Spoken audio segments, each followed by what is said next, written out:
النهارده شكوى رجاله بعد 55 60 بيقول لا انا زوجتي كفايه بقى انها طول العمر بتهملني ومركزه في الولاد، لا كمان بعد كده لما بيكبروا ويتجوزوا بتهتم بالاحفاد اكتر. مفيش حد مهتم بيا، حالتي النفسيه وحشه. النهارده هنسمع مشكلاتكم النهارده.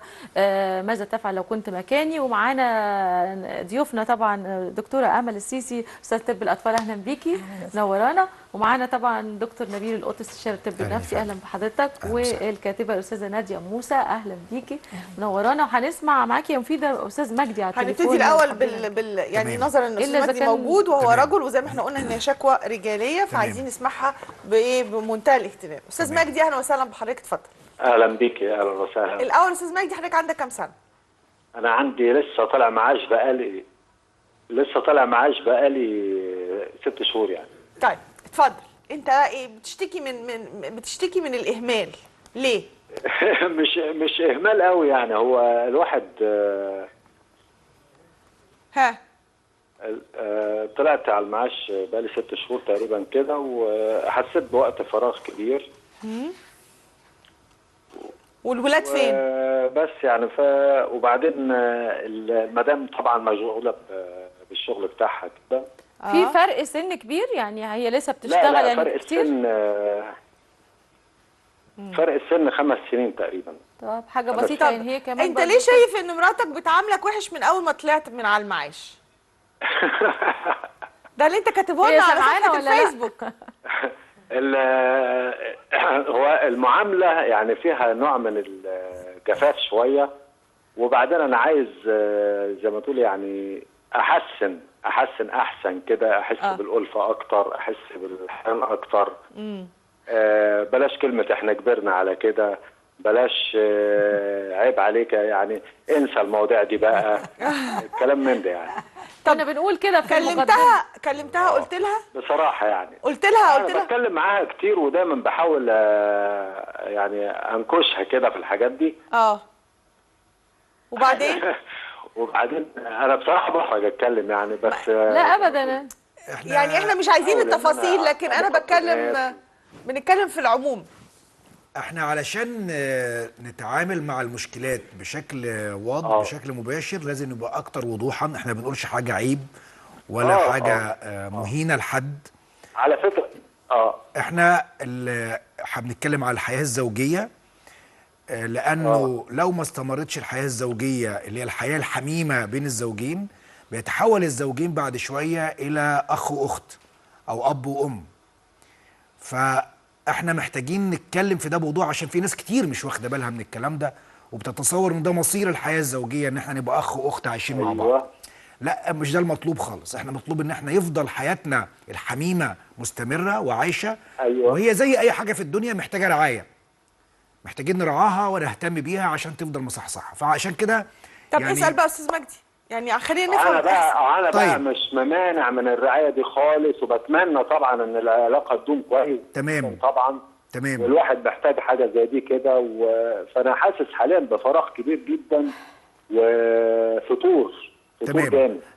هل هو ده زي يعني كانها كبرت مثلا؟ طب على استاذ مجدي، وانا كبرت على الحاجات دي. استاذ مجدي، الواحد حاسس انه لسه شباب ولسه عنده امل في الحياه. طبعا هي بدايه حياه ومرحله جميله، عمر وحاجات زي كده.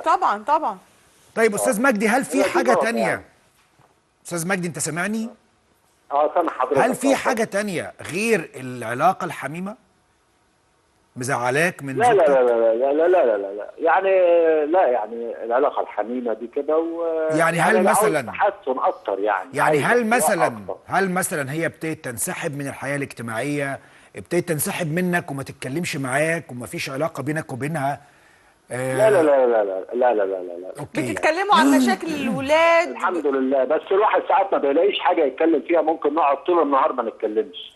وفي احفاد يا استاذ مجدي؟ يعني الاولاد خلفوا وفي احفاد ولا لسه؟ لا ما عندناش اولاد. لسه ما فيش اولاد. يعني هي مش مشغوله كمان بيك، كانت مركزه معاك قوي كمان. ايوه بالظبط. طب هي ايه حجتها؟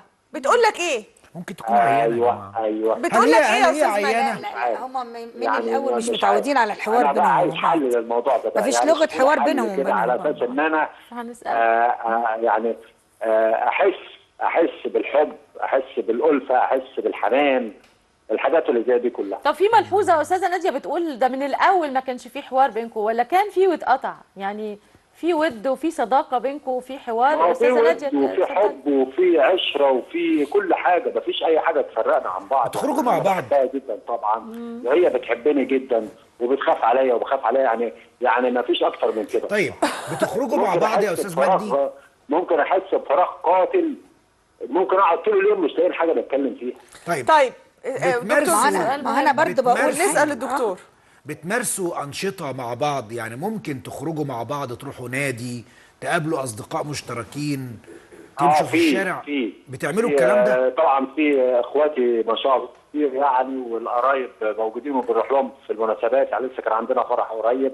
بتخرجوا مع بعض لوحديكوا يا أستاذ مجدي؟ يعني على طول بنقضي وقتنا مع بعض مثلا. ما أقصدش مناسبات اجتماعية، أقصد أنت وهي كزوج وزوجة ككابل بتخرجوا مع بعض، تتمشوا في الشارع؟ نخرج مع بعض، بس برضه نفس الموضوع لما بنخرج مع بعض السكات لوحدنا مثلا ما بنلاقيش حاجه برضه نتكلم فيها. طيب بنحس طيب معلش انا عايز بس اركز شويه، السكات ده منك ولا منها؟ ما من ناحيتين، مننا احنا الاثنين. يعني انت لما بتتكلم في حاجه هي بتقطم الكلمه، ما بتردش، ما بتتفاعلش معاك؟ ممكن كده يعني، ممكن كده طب مش احتمال تكون هي تعبانه او مكتئبه او مش قادره تتفاعل ومحتاجه لا مساعده؟ لا يعني هو كان في حوار الاول ودلوقتي اتمنع الحوار. ما هو كان في حوار الاول وبعدين اتمنع الحوار. ما شاء الله يعني. طيب دكتوره امل، انت النهارده مشرفانا مش كدكتوره اطفال، كانسانه وليكي خبرات في الحياه. هنا يمكن الزوجه برضو بتشتغل، برضو الزوجه العامله بتبقى مجهده، محتاجه هي كمان. يعني واضح جدا ان هم ما بقوش مهتمين، بس يعني ما بيبذلوش مجهود في العلاقه هما الاثنين اعتقد. وان في حاجه اتقطعت وابتدت تتفاقم ولازم يحاولوا. بس انا اللي انا عايزه اكلمه انه الاستاذ مجدي، اولا بنشكر استاذ مجدي، شكرا. المهم ان اللي بيتكلم فيه استاذ مجدي ده مشكله موجوده في نسبه كبيره جدا من الناس المتجوزين، ان كانوا صغيرين او كبار. الموضوع مش موضوع سن. احنا كستات لما نواجه المشكله دي، في اوقات انت وجوزك وانتوا قاعدين ممكن يعدي عليكي كده كم مره تحسي انك زهقانه، بتعملي ايه كأمل؟ بتعملي ايه؟ بتحسي بيها؟ المفروض يعني ان الواحد دايما لازم يبقى فيه تجديد للحياه، المفروض يعني يبقى فيه هوايات، في حاجات مثيره بتحصل، ما تبقاش الحياه روتينيه، في خروجه، في فسح، في هوايات مشتركه. لكن في ناس متجوزين ما عندهمش اي هوايات مشتركه، هم ادوا مهمه ما، اتجوزوا لان هم لازم يتجوزوا وبعدين خلفوا وعشان لازم برضو يخلفوا، وبعدين ربوا الولاد عشان لازم يربوهم، وكل قام بوظيفته على اكمل وجه، وبعد كده هم لقوا بعضهم مع بعض ما فيش اي. عشان نتفادى الموضوع ده لازم نتعب شويه. ناديه، انا رايي لازم يكون في يعني حوار بينهم مستمر. يعملوها ازاي؟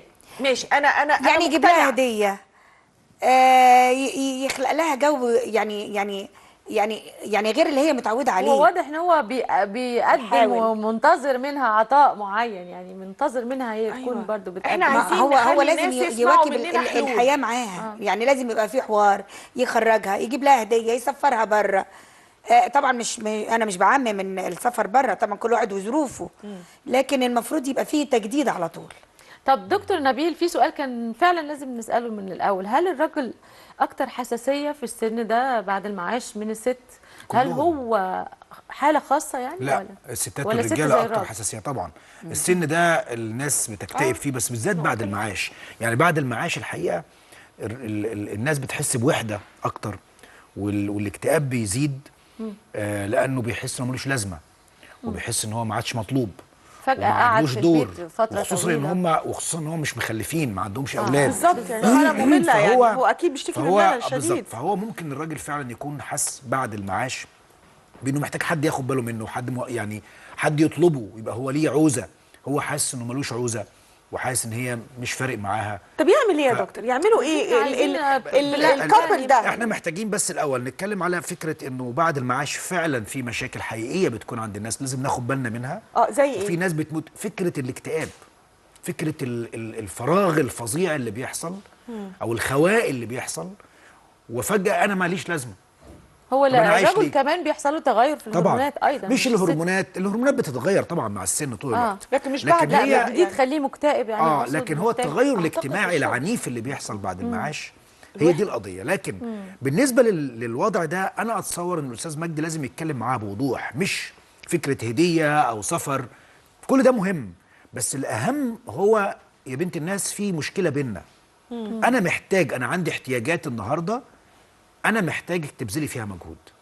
ساعات أنا الرد عندي- بيبقى صادم يا دكتور من الطرف الاخر، زي احنا هو مش كبرنا هيهاجمها. وزي احنا مش هناخد زماننا وزمن بس هو غيرنا. مش هيهاجمها. دي ثقافه فاحنا لازم نغيرها، ده اتربينا غلط. يعني عليها. احنا النهارده بنقول ان نوعيه الكلام خليني اولا بس احنا في علم النهارده، احنا محتاجين الناس دول متعلمين وبيشتغلوا يقدروا ان هم يعرفوا انه العلاقات الجنسيه تستمر حتى بعد سن ال70 بالظبط. يقدروا لازم يبقوا فاهمين دي هذا لازم الكلام ناكد عليها يا دكتور. بالظبط، إنه في حاجة ويقدر ان هو يقعد معاه ويدخل على النت ويشوف العلاقات الجنسيه بتستمر لامتى وحاجات كده. تمام.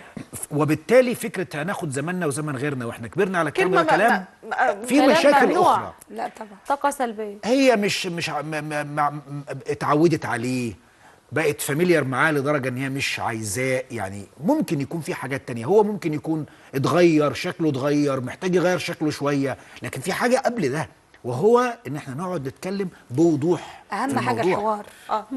طبعا. اوكي. طيب اهم حاجه الحوار مهم قوي. نرجع نكمل كمان حوارنا في الموضوع ده، بس نطلع لفاصل ونرجع نواصل حوارنا مع ضيوفنا.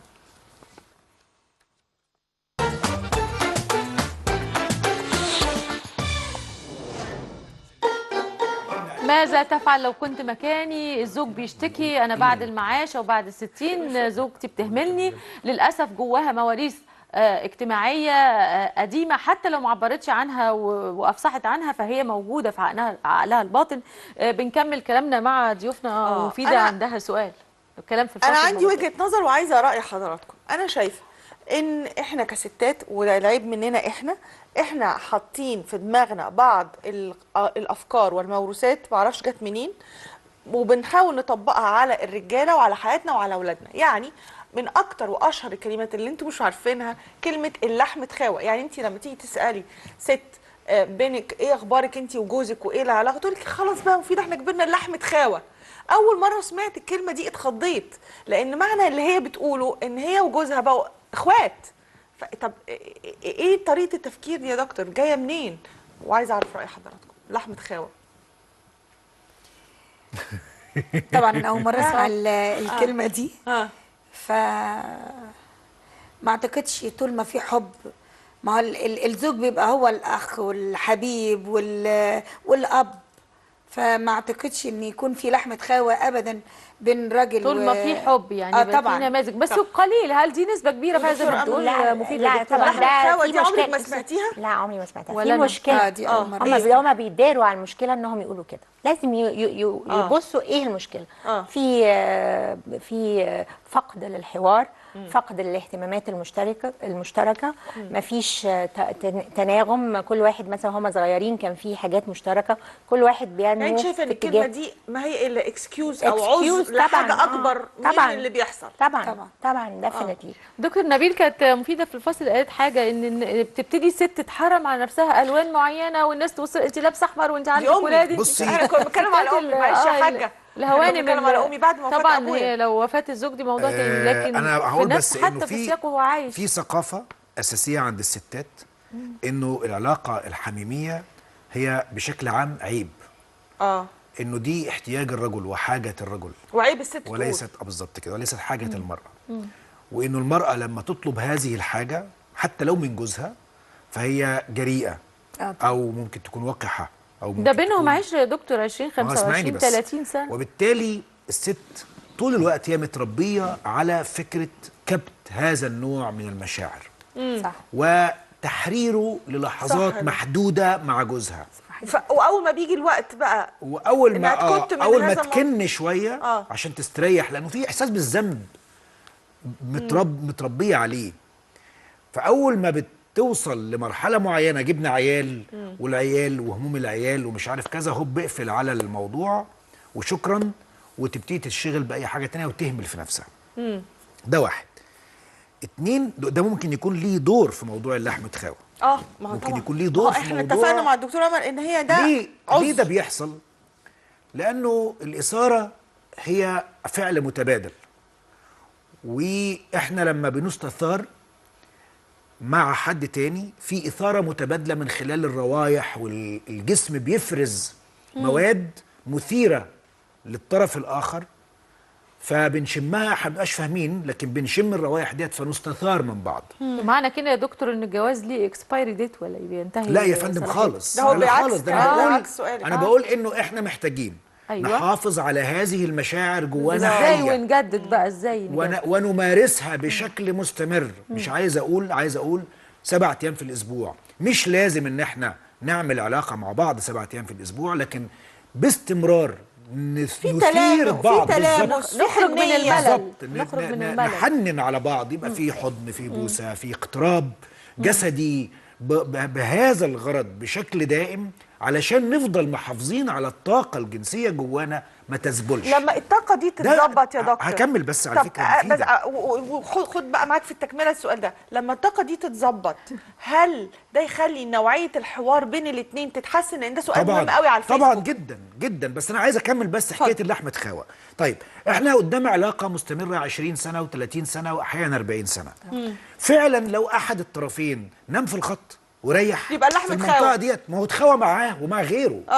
لا معاها هي مع 40 سنه غيره. والحوار ما عادش عندها حاجه، وهو ما عادش بيشم هذه الروائح المثيره اللي احنا بنتكلم عنها، فكله باظ. فخلاص بقينا نايمين جنب بعض زي الاخوات. خلص الموضوع. وبالتالي علشان العلاقه تستمر محتاجه تبقى حيه طول الوقت، تبقى مصحصحه طول الوقت. بالظبط. زي الزرع. ازاي ده سؤال مهم جدا. ده اللي انا كنت عايز اقوله. يعني الحب دايما وابدا هو معامله. طيب ممكن يا دكتور ممكن نسمع استاذ سامي وبعدين نعرف يا فندم ببساطه شديده. ببساطه شديده احنا محتاجين نتعامل مع بعض كمحبين، كزوج وزوجه محبين. انا محتاجه ان انا اتشيك والبس لجوزي، وانا محتاج ان انا اتشيك والبس لمراتي باستمرار. ده فعل المحبين. لما نفقد فعل المحبين ونتحول الى ان احنا قاعدين بالبيجامه طول الليل والنهار في البيت وضاربين بوز وما بنبوسش ولا نقرب ولا نلمس ولا الكلام ده، خلص الموضوع. فاهماني؟ يعني انا بحاول ان انا حتى وان وهج الحب هدي يبقى في موده ورحمه. الود ده هو الحب الحقيقي. الدلع يا سوسو، الدلع يا سوسو. باختصار الدكتور عايز يقول لك طول ما انتوا موجودين الدلع. استاذ سامي، هنسمع استاذ سامي ونشوف المشكله. مساء الخير يا استاذ سامي. اهلا، مساء النور. ازاي حضرتك؟ اولا برحب بيكم كلكم، برحب بضيفنا عزيز الدكتور الجميل اللي بيقول اللي انا عايز اقوله. ربنا يخليك. اتفضل يا فندم. يعني عايزين تقول ايه بقى؟ هو بيقول اللي انا عايز اقوله. ايه اللي عايز تقوله يا استاذ سامي؟ هو انا اوفر ايج شويه، يعني عديت مرحله الخمسينات. كام سنه يا استاذ سامي؟ لا فوق ال 55. يبقى كده اوفر ايج. حرام عليك يا عم 55 ايه؟ يعني انت لما تقول لي انا يا مفيده عديت فوق ال 55 اوفر ايج، انا اروح انتحر لان خلاص يعني. طيب والمدام قد ايه يا فندم؟ لا المدام، ما انا عايز اقول لكم على حاجه. انا بالظبط سني 64 سنه. ربنا يديك الصحه، ده انت لسه صغير. بس عايز اقول لكم ان عمري في حياتي ما عديت السنين. صح. ويمكن في بداية حياتي أنا كنت شغال شغلي كله مع الشباب.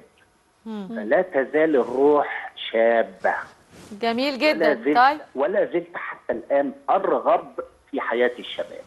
طيب مشكلتك إيه بقى؟ بتواجه إيه؟ المشكلة المدام قد إيه وكده؟ مشكلتي تخيلي مثلا إن أنا نفسي في حياتي، أمنيتي الغالية إني آخد هي مسمينا فيها الحاجة، اني اخد الحاجه ونروح نقعد في كازينو. ياه، ولا مره كده؟ ولا مره؟ نو واي بقى. احنا هي اللي مسميه نفسها الحاجه ولا هي بتقول لك بتقول لك لا. انا لا انا بنده لها باسمها طبعا. طب استاذ سامي، هي بتقول لك لا ما ننزلش نروح كازينو، ما نروحش كافيه؟ كازينو ايه يا راجل انت؟ لا بقى خلاص، ايه بقى الكلام ده بقى؟ لا لا لا لا لا، احنا كبرنا على الكلام ده. طبعا شفت الكلام عامل ازاي؟ واول غلطه بنغلطها الحج والحاجه.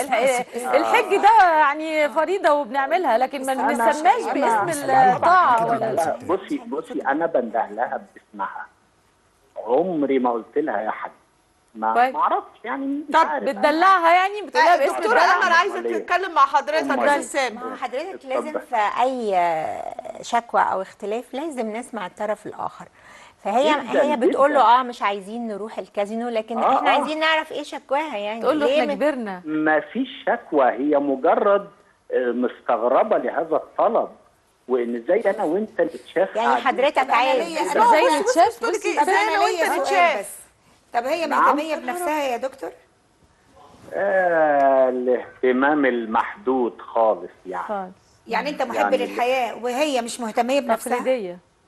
لا ايوه التقليديه، ايوه تقليديه يعني عارفه بقى اللي هو الحد الادنى زي ما بيقولوا، اللي هي الجلابيه حلوه. طب وانت يا دكتور ما فهمتهاش ان هي تجدد في نفسها؟ لا. طب هي لو ما جددتش انت ممكن تجيب لها لبس لطيف بالورد او الوانه حلوه كده وتلبسه جدا. بس انا برضو يعني انا طبيعتي اني ما بعرفش اشتري، حتى اولادي هم اللي بيشتروا لي. طب يعني انا مش طالب اللبس ولا الزينه ولا البتاع. انت عايزها تشيل من دماغها فكره احنا كبرنا. صحيح. مش صح. ايوه هي دي. ليه ما نعيش لو هي مهتمه؟ لا لا لا لا، هو في بس حاجه ممكن يكون هو مهتم بنفسه وهي مش مواكبه شكله وهو خارج، فهي ممكن تكون مش عايزه تخرج عشان برضه كده. مهمه يا دكتور، عايزين هو لو هو خلاها قاعد قدامنا وبيتكلم احنا هنحط عليه كلام هو ما قالوش. هو الراجل بيتكلم قدامنا، ممكن هو نكمل معاه بيقول. امال هي مش هتخرج معاه ليه؟ يعني عشان الاحساس مش عايزة. ان هي كبرت. مش عايزه، عندها مشكله لازم تشوف طب المشكله. استاذ سامي سؤال اخير. سؤال اخير يا استاذ سامي. اتفضلي. ممكن اعرف انتوا لما هي بتوافق تخرج بتروحوا فين؟ بنروح اماكن الفاست فود، نقعد ناكل اللقمه ونقوم. طب احنا هنكمل مع حضرتك لما يخرجوا ياكلوا مع بعض. دي حاجه حلوه برضه يعني. نقول لها يعني خليكي لطيفه ومرنه كده واخرجوا وروحوا سينما واتبسطي يا حاجه. مساء الخير يا حاجه. ونطلع لفاصل ونرجع نواصل حوارنا تاني ان شاء الله.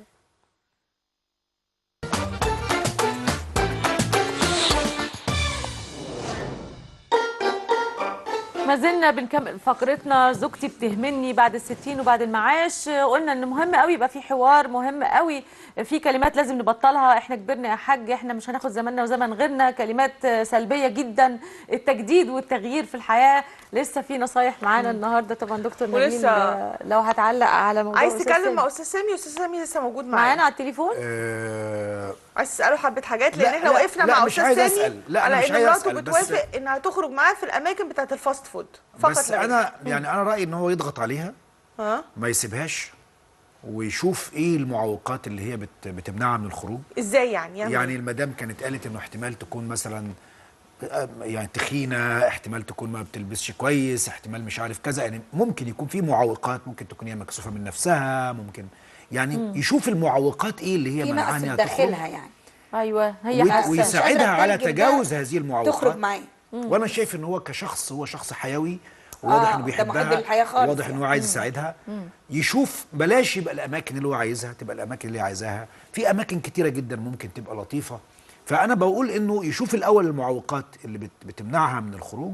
ممكن تكون ركبها وجعها، الله اعلم. يعني يشوف الموضوع بس كده. لا وممكن لكن يعني هو مش بيجيب لبس لنفسه، ولاده اللي بيجيبوا له. ممكن هو برضه يعمل كومبليمو كده ليها، ويشوف ايه اللي بيليق عليها، حاجه جديده تصلح نفسيتها ويخرج بيها. لكن بس اهم حاجه انه لا ييأس، يكل يعني يزن. دكتوره امل، انت رافضه وجهه نظر استاذ سامي ان هو احنا بنشوفها من وجهه نظر واحده، انت عماله تقولي دي وجهه نظر رجل.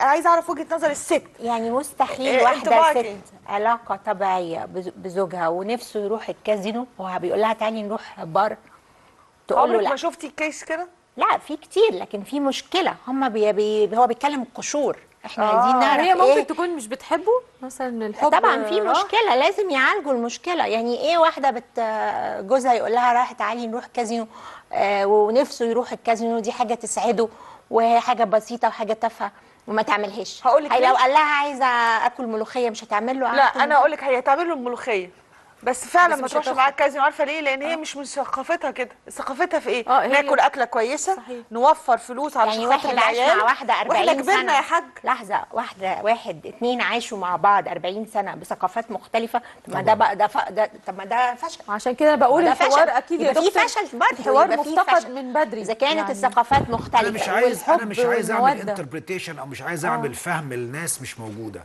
يعني ده تجاوز شويه في على الهوا واحنا مع ناس. ده تجاوز شويه في قراءه المعلومات اللي بتجيلنا. احنا بندي حلول على قد المعلومات اللي بتجيلنا.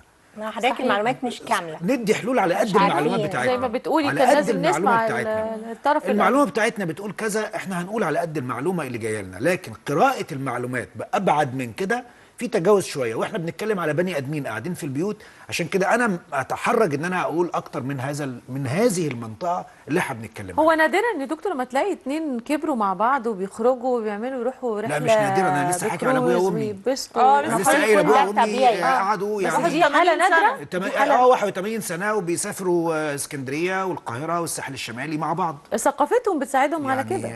لا عودوا بعض من زمان ومن زمان مع بعض. صح طبعا.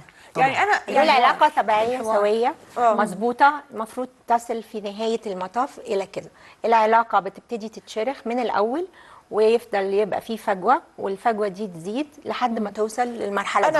وبعدين بيقعدوا بيكملوا مع بعض بدافع العشره، الولاد، مصالح المشتركه، الاقتصاديات،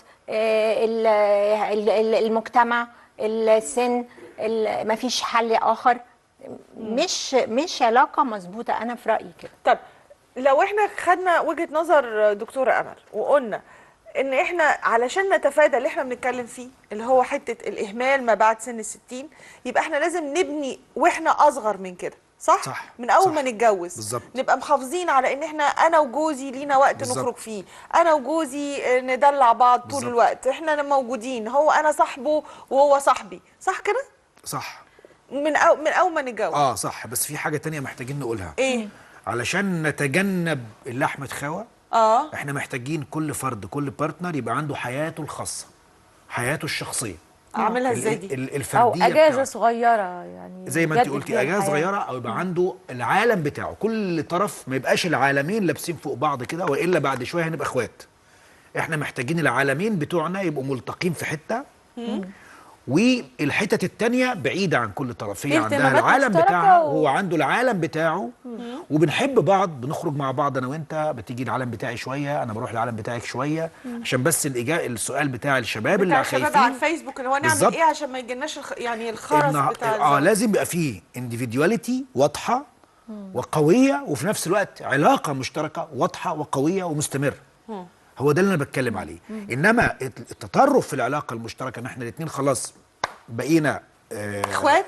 يعني الموضوع يعني بقينا واحد، بقينا واحد خلاص، بعد شويه هنبقى واحد وخلص الموضوع. طب استاذه ناديه، على الفيسبوك الدنيا مقلوبه، عمالين يقولوا انه الست من الاول بتبقى شايله منه، وفرصه بقى وما بيطلع المعاش بتطلع طبعا كل ممكن اللي عمله فينا لو الحته كان دي شقي ولا كان معذبها شويه طبعا. فبيقول لك يعني بنطلع فيه الراجل بقى، بنطلع فيه بعد ما يطلع. انا ليا وجهه نظر مختلفه خالص. طالما في حب وموده واحترام وحوار من اول ما اتجوزوا، اخدوا على كده ويعودوا بعضهم على كده. يعني لو عضم في قفه بالمثل البلدي اللي بيقولوا، هتفضل هي الحنونه بتاعته. يعني دكتور ليه بتقول ان ممكن جدا كده؟ انا شفت حالات كده اتجوزت وما كانش في حب قوي، وبعدين خلفت، وبعدين العيال ابتدت تكبر شويه، فبلاها بقى ابعد عني. طب قلت ما فيش حب؟ مفيش بقول حب. لا لا لا مفيش علاقه. لا انا قلت حب خفيف، يعني ما وقعتش في غرامه. هي ممكن كانت تبني، كان ممكن تبني ما ادالهاش فرصه اي حاجه. فانا فعلا شفت ناس لما الدنيا استقرت شويه اطلع من نفوخي. انا مش عايزاك. واحنا الستات نقدر نعمل كده؟ طبعا. وينام على الكنبه دي في واحدة او ينام في اوضه بتيجي ثانيه، يوم ما بتجوز الولاد. او تاخد في ستات تاخد البنت بنتها تنام جنبها طول الوقت عشان هو ما ينامش جنبها. في ستات بتاخد الشغاله تنام جنبها عشان هو ما ينامش جنبها.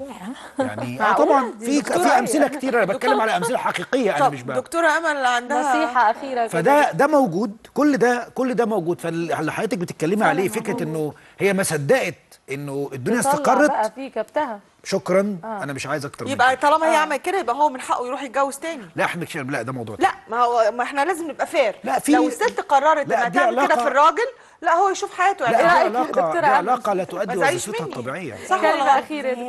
العلاقه دي معقده جدا زي ما الدكتور قال فعلا، وصعب انها لانه بيبقى فيها عوامل كتيره، فلازم يعني الحكم فيها صعب. واعتقد ان كل انسان، انا في رايي يعني ضميره نفسه هو عارف نفسه، هو عارف العلاقه فاشله فين.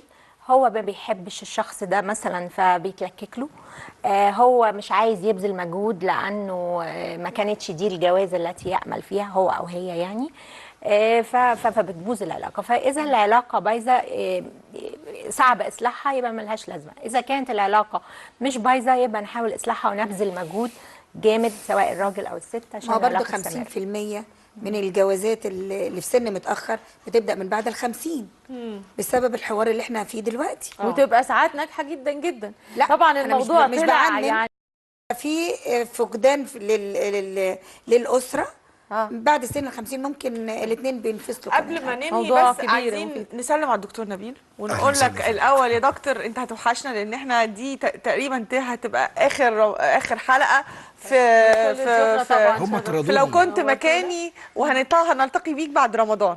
كل سنه وانتم طيبين. ساعتنا يا دكتور، وكانت مجموعه حلقات جميله جدا. بشكرك يا دكتور. دكتوره امل السيسي نورتينا، مدام ناديه شرفتينا ونورتينا. ربنا يخليكم، كل سنه وانتم طيبين. وشكرا لحضرتك دكتور نبيل، ونشوفكم على خير. وبعد الفاصل كل ولا تاكل، ومرضى السكر يعملوا ايه في الايام اللي جايه، وهنعمل اكل لطيف قوي في المطبخ. استنوا. انا هعمل